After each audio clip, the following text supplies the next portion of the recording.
My sister slapped my 7-year-old because she won the spelling bee over her gifted child. So I got a restraining order, sued for assault, and her husband is now filing for divorce after seeing the bruises. Before we move forward, please show some love by subscribing and share your location in the comments. I love seeing where our family is watching from. The auditorium smelled like floor polish and nervous energy. I was recording on my phone, watching my daughter Kimberly stand at that microphone like she owned the world. 7 years old and spelling pharmaceutical without breaking a sweat. My sister Elizabeth sat 3 rows ahead, her whole body rigid as her daughter Brianna stumbled on necessary.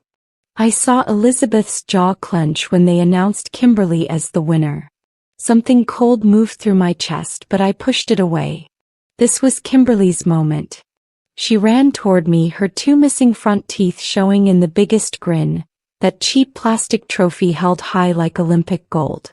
"Mommy, I did it. I really did it." Her voice was pure joy, echoing off those concrete walls. I scooped her up, feeling her heart hammering against mine. Then Elizabeth appeared. Her face was twisted into something I'd never seen before, eyes blazing with this sick rage. "She cheated," Elizabeth hissed, her perfume overwhelming, that expensive stuff she always wore to prove something. "Brianna's been studying for months." "There's no way." "Elizabeth, stop," I said, setting Kimberly down but keeping her close. My daughter's smile was already fading. Before I could process what was happening, Elizabeth's hand shot out. The slap cracked through the air like a gunshot. Kimberly's head snapped sideways, her trophy clattering to the floor. For one eternal second, everything stopped. Then Kimberly's scream ripped through the silence, and I watched blood trickle from her nose. Red droplets on that polished floor. My sister had just hit my baby. In front of everyone. I lunged forward, every instinct screaming to protect Kimberly, but 2 teachers were already between us. "Get away from her." My voice didn't sound like mine. Too raw, too dangerous. Kimberly was sobbing, her whole body shaking as I pulled her against me. I could feel her tears soaking through my shirt, hot and desperate. The handprint on her face was already darkening to purple. Elizabeth stood there, breathing hard, her hands still raised like she might do it again. "She embarrassed Brianna," Elizabeth said, like that explained everything. "Brianna is gifted. Everyone knows it. Your daughter probably saw the word list beforehand." The accusation was so absurd it took my breath away. Principal Henderson appeared, his face grave. "Mrs. Mitchell, I need you to step back. Now." His voice was firm, authoritative. He'd seen the whole thing. Elizabeth finally seemed to realize what she'd done. Her eyes darted around at the growing crowd, parents pulling out phones, recording. "I didn't," she just, but Brianna was pulling at her mother's sleeve, crying. "Mommy, why did you hit Kimberly? She didn't cheat." Even her own daughter knew this was wrong. I gathered Kimberly's things with shaking hands, including that trophy now scratched from hitting the floor. We needed to leave. No. In the parking lot, Kimberly wouldn't stop crying. Her nose had stopped bleeding, but the bruise was spreading across her cheek like spilled wine. "Why did Aunt Elizabeth hurt me, Mommy?" Her voice was so small, so broken. I didn't answer her question because I couldn't. Not yet. Instead, I drove straight to St. Michael's emergency room, my mind racing through everything that just happened. Kimberly sat in the passenger seat, holding ice wrapped in my scarf against her face. She'd stopped crying but kept making these small wounded sounds that tore through me like glass. "Does it hurt bad, baby?" I asked, trying to keep my voice steady. "It hurts everywhere," she whispered. "Not just my face. My heart hurts too." 7 years old, and she already understood betrayal. The year was busy, fluorescent lights too bright, that antiseptic smell burning my nostrils. But when the triage nurse saw Kimberly's face, saw the clear handprint still visible, everything changed. How did this happen? The nurse, Angela, according to her badge, asked quietly. She had kind eyes, but her jaw was tight. My sister hit her. At school. Because Kimberly won a spelling bee. Saying it out loud made it real in a way I hadn't processed yet. Angela's expression hardened. We need to document this. I'm calling security and we'll need to file a report with police. My stomach dropped. Police. This was really happening. Dr. Morrison examined Kimberly thoroughly, taking photographs of every angle of the bruising. Kimberly flinched each time the camera flashed. Mommy, am I in trouble? No, baby. You did nothing wrong. Nothing. But Kimberly wasn't convinced. Then why did Aunt Elizabeth get so mad? Detective Rodriguez arrived within an hour, a woman in her 40s with graying braids and tired eyes that had seen too much. She sat across from us in a private room, her notepad open. Kimberly had finally fallen asleep, exhausted from crying, her head in my lap. Walk me through what happened, Miss Patterson, Rodriguez said gently. Start from the beginning. I told her everything. The spelling bee, Elizabeth's accusation, the slap, the blood. Rodriguez wrote it all down, her pen scratching across paper. How long has there been tension between you and your sister? The question caught me off guard. Years maybe. Elizabeth always compared our daughters. When Kimberly started reading at 4, Elizabeth said we were pushing her too hard. When Brianna got into the gifted program last year, Elizabeth never let us forget it. Every family dinner became this weird competition. Rodriguez nodded knowingly. And today was the breaking point. She crossed a line, I said, my voice cracking. You don't hit someone's child. Ever. I don't care how upset you are. I agree, Rodriguez said firmly. This is assault on a minor. Clear and documented. I need to ask, do you want to press charges? My mother's voice echoed in my head. Asterisk, family is everything. Blood is thicker than water. Asterisk, but then I looked down at Kimberly's bruised face, at my baby sleeping because crying had exhausted her, and something crystallized inside me. Yes. I want to press charges. Rodriguez left to process the paperwork and my phone started exploding. 15 missed calls from Elizabeth. 8 from our mother. 3 from Elizabeth's husband, Vincent. I didn't want to answer any of them, but Vincent deserved to know what his wife had done. I stepped into the hallway, leaving Kimberly with a nurse, and called him back. Michelle, thank God, Vincent answered immediately. Elizabeth just told me there was an incident at the spelling bee. She said Kimberly got hurt, but she's being weird about the details. What happened? I could hear the confusion in his voice, the concern. Vincent was a good man. Too good for my sister, honestly. We'd always gotten along. Vincent, Elizabeth slapped Kimberly. Hard enough to bruise her face and make her nose bleed. We're at the hospital now. I'm pressing charges. Silence. Long enough that I thought the call had dropped. Vincent. She told me Kimberly fell, he said slowly, his voice changing. She said Kimberly tripped running toward you with the trophy and hit the bleachers. She's been texting me that you're overreacting to an accident. The lie was so calculated, so deliberate, it made my blood run cold. There were 50 witnesses, Vincent. Teachers. Parents. The principal. It's on video, I'm sure of it. She hit my daughter because Kimberly won and Brianna didn't. I heard him take a shaky breath. I need to see the bruises. Come to St. Michael's or bring Brianna if you want. She saw the whole thing. Vincent arrived 30 minutes later, Brianna holding his hand, her eyes red from crying. The moment Brianna saw Kimberly still sleeping with that angry bruise across her face, she burst into fresh tears.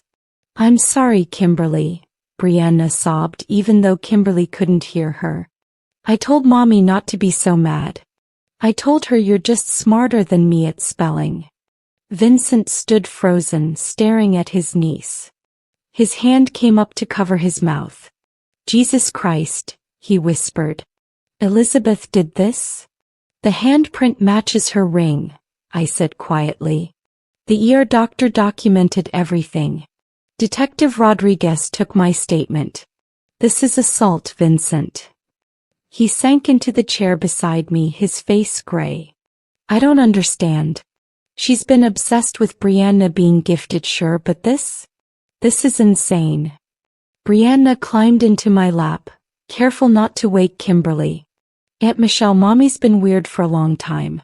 She gets mad when I don't get perfect scores. Last week she cried because I got second place in the science fair. She said I embarrassed her. Vincent's head snapped toward his daughter. What? She makes me study for 4 hours after school every day, Brianna continued, her voice small. Even weekends.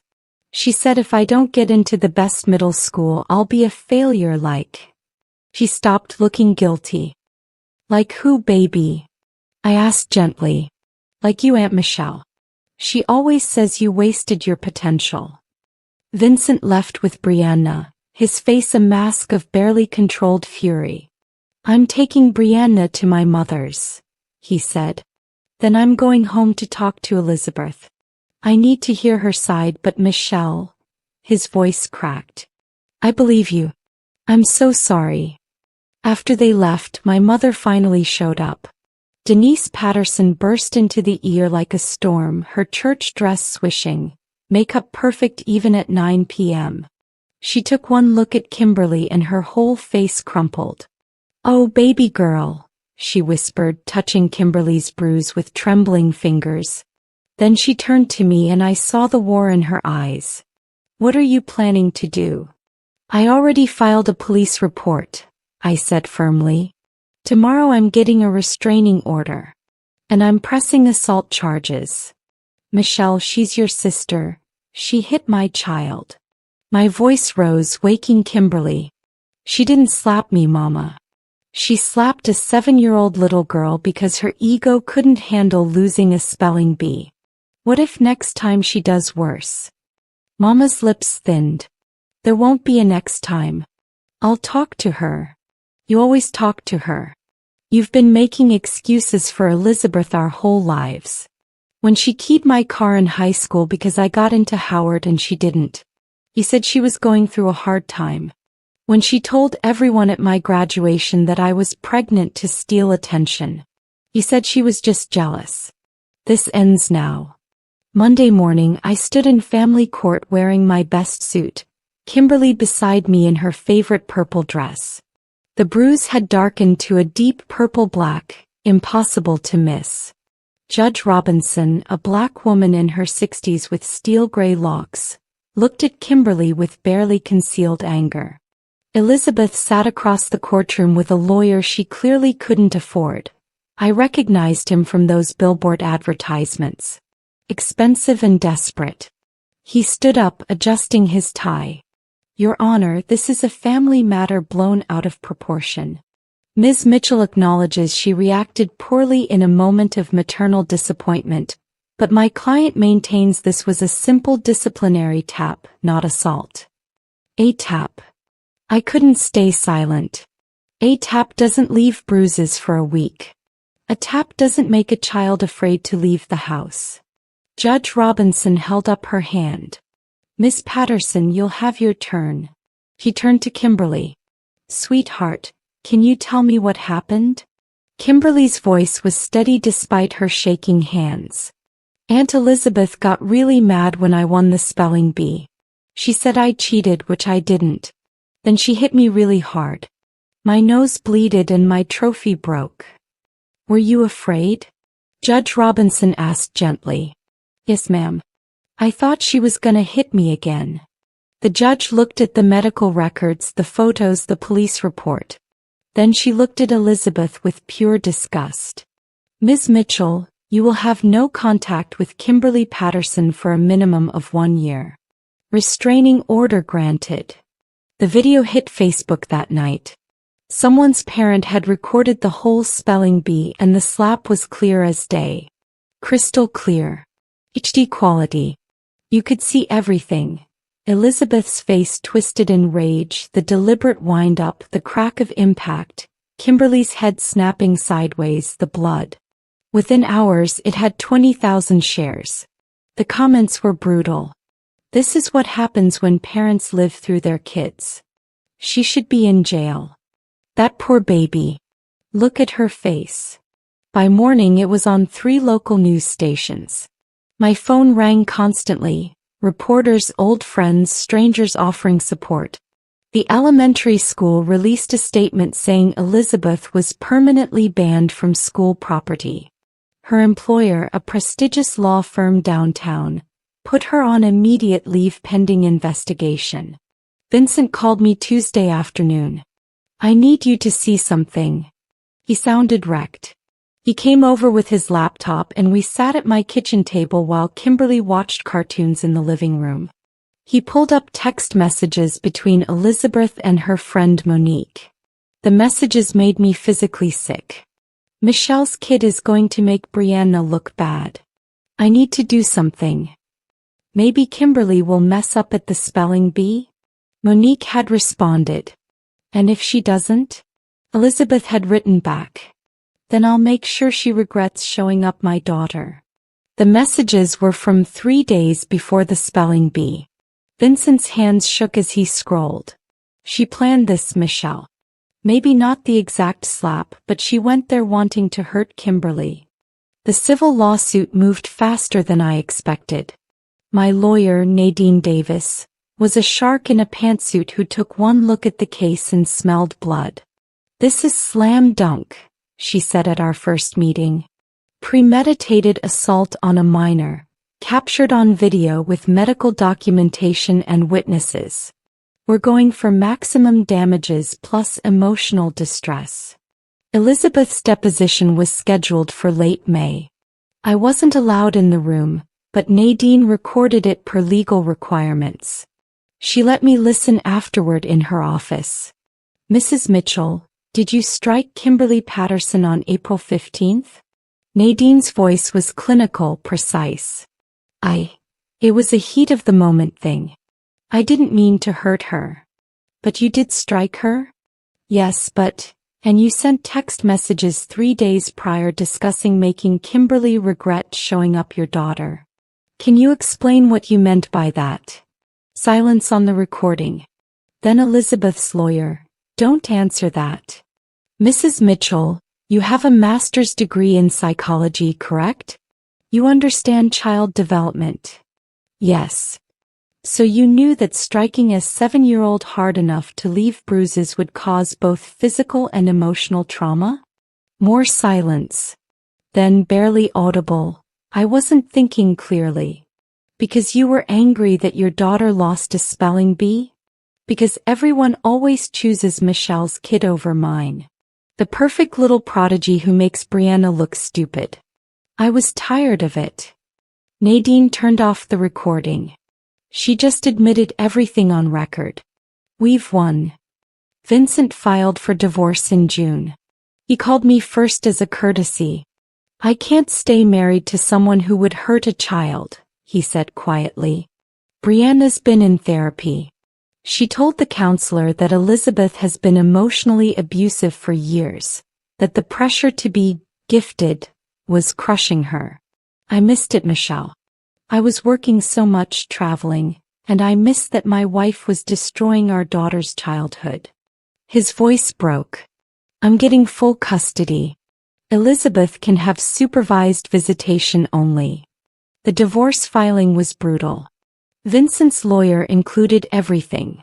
The assault, the text messages, testimony from Brianna's therapist about emotional abuse, financial records showing Elizabeth had spent $40,000 on gifted enrichment programs they couldn't afford, maxing out credit cards and taking out loans to fund this obsession with making Brianna exceptional.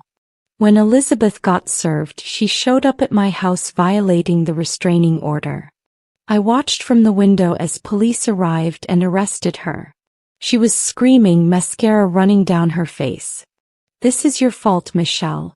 You always had to be better than me. Always had to win." The officers put her in the car and I felt nothing. No satisfaction, no guilt. Just emptiness where my sister used to be. My mother called that night. "Are you happy now? You've destroyed your sister's life. Her career is gone, her husband is leaving, she's facing jail time. She destroyed her own life when she hit my daughter," I said calmly. "And you know what, Mama? I'm done protecting people who hurt my child." The settlement came through in August. $175,000 plus payment of all medical bills and therapy costs. Elizabeth's lawyer called it financially devastating, but they had no choice. The alternative was going to trial where damages could have been triple.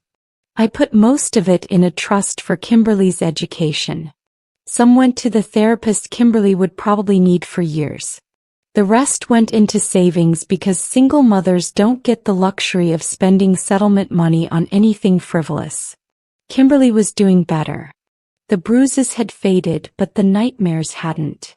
She'd wake up screaming sometimes, dreaming that Elizabeth was hitting her again. Dr. Lopez, her therapist, said it would take time. She experienced trauma from someone she trusted, Dr. Lopez explained. That's harder to heal than stranger violence because it breaks fundamental assumptions about safety and family. The spelling bee trophy sat on Kimberly's bookshelf, the scratch from falling still visible. She'd won the regional competition in July, then nationals in August. The prize was a $5,000 scholarship. When they put the medal around her neck, she looked at me with tears in her eyes. "Is Aunt Elizabeth gonna be mad again?" "Aunt Elizabeth is never going to hurt you again," I promised. Never. Vincent brought Brianna to watch Kimberly compete at nationals. The girls hugged for a long time, crying. Brianna had her own therapist now, working through years of pressure and impossible expectations. She was learning it was okay to be average, to be normal, to just be a kid. A year later, Kimberly turned 8. We had a small party in our backyard, just close friends and Vincent and Brianna. No extended family. My mother hadn't spoken to me since Elizabeth's arrest. She'd chosen her side and I'd chosen mine. Elizabeth did 90 days in county jail for assault, got 3 years probation and mandatory anger management. Her law career was over. No firm would touch her after the video went viral. She'd moved to Atlanta to live with our aunt, trying to start over. Vincent had full custody of Brianna. Elizabeth got supervised visitation twice a month, but Brianna often refused to go. "I don't want to be her second chance," Brianna told her therapist. "I want to be somebody's first choice." Kimberly blew out her candles, making a wish she wouldn't tell anyone. Later, helping clean up, she hugged me tight. "Mommy, I'm glad you protected me." "Always, baby. Always." I'd lost my sister, my mother, most of my extended family. They'd called me vindictive, cruel, unforgiving. They said I should have handled it privately within the family. But standing there with my daughter whole and healing, knowing I'd shown her that love means protection, that no one gets to hurt you without consequences, not even family, I knew I'd made the right choice. Some bridges need to burn. And from those ashes we'd built something stronger. Kimberly started 3rd grade that fall as the school's spelling bee champion. The trophy sat on her dresser next to a photo of her and Brianna at nationals. Both girls grinning, arms around each other. No more competition. Just cousins who survived their mother's war and chose friendship instead. That was the real victory.